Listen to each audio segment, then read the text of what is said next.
That is the statement from the Chief Justice of the country to the President, advising him to dissolve Parliament.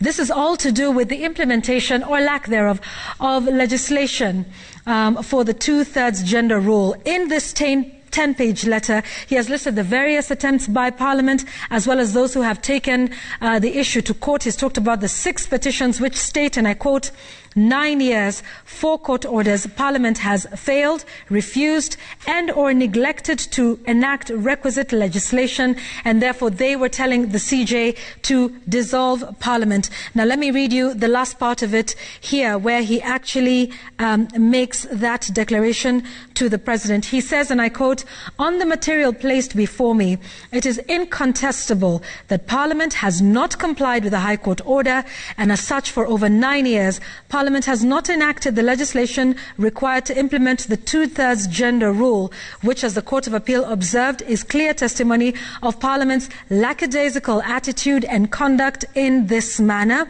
It goes on to say, there is no doubt that the dissolution of Parliament will cause inconvenience and even economic hardship, that there is no gain without pain. In the circumstances, let us endure pain if we must, if only to remind ourselves as a country, and particularly that choices on constitutional obligations have consequences.